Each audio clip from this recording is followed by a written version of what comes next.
सांगा सगळं ओपनिंग आम्ही सध्या जे आहे शासन परिणाम त्यांचे कार्य आहे तर ते करणारच झाले, सगळ्यांना मदत करणार. आम्ही आमच्या पद्धतीने मी सगळ्यांना तेच म्हणत आहे, भाऊबीजेचं एक ओवाळणी म्हणून आम्ही काहीतरी आधार घेऊन आलो, तर ते आर्थिक मदत आम्ही देऊ. पण एक साहजिक मला माहिती आहे की माझ्या आईला जशी माझी चिंता राहायची की आमच्या पोरांनी शिकून चांगलं व्हावं, मोठं व्हावं, तसं तुम्हाला तुमच्या मनात काहीतरी स्वप्न असतील, काहीतरी यांच्यावर एक विश्वास राहतो की माझे पोरं जर शिकून सवरून मोठे झाले तर आम्हाला एक आधार होईल.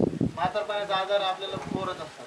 एवढं बघा आमच्याकडून आम्ही काय करणार, तुमच्या दोन्ही पोरांना शिक्षणासाठी आम्ही दत्तक घेणार. त्याचा अर्थ असा, याच्यानंतर त्यांना शाळेसाठी जे काही लागतं, वया, पुस्तकं, दप्तर, बुटं, काय जे लागेल ते सगळं साहित्य दरवर्षी आम्ही देणार. आणि असं नाही की या वर्षी उगं दाखवायचं म्हणून देणार, पुढच्या वर्षी आम्ही तुम्हाला बोलणार. एकदा घेतला आम्ही, जोपर्यंत आम्हाला शक्य होत राहील ते किती वर्ष होईल आणि जोपर्यंत पोरं चांगलं शिकत राहतील.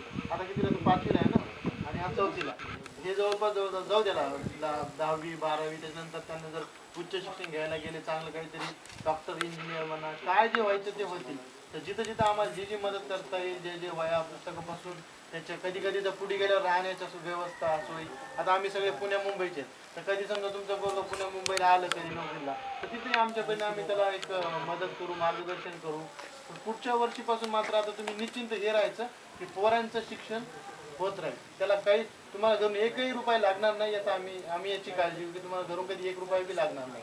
फक्त तुम्ही एवढे ठेवायचं की आमच्या संपर्कात राहायचं. दुसरी गोष्ट, जून महिन्यामध्ये शेवटच्या आठवड्यात शनिवारी परतूर म्हणून आमचं गाव आहे, हा परभणीचाच आहे. बहुतेक हे काय करतील, सगळ्यांना एकत्रच गोळा करून एकत्रच येतील परतूरला. तुम्ही फक्त एकच दिवस काढायचा वर्षातून आणि यायचं. जाऊ. इथं कसं आहे, आपल्यासारखे अजूनही 100-100 मुलं वगैरे सगळे येतात. ते अतिशय हुशार आहेत वर्गात वगैरे, हे असे मुलं सगळे असतात. एकत्रित सगळ्यांना मदत होते, सगळे मुलं एकमेकांना भेटतात. चांगले अधिकारी लोक, SP साहेब, कलेक्टर साहेब येतात, तेही या लहान मुलांना चांगलं मार्गदर्शन करतात. आणि त्या निमित्तानं वर्षात सगळ्यांची एकदा भेट होती आणि ते नातं कसं वर्षानुवर्ष आपलं चालत.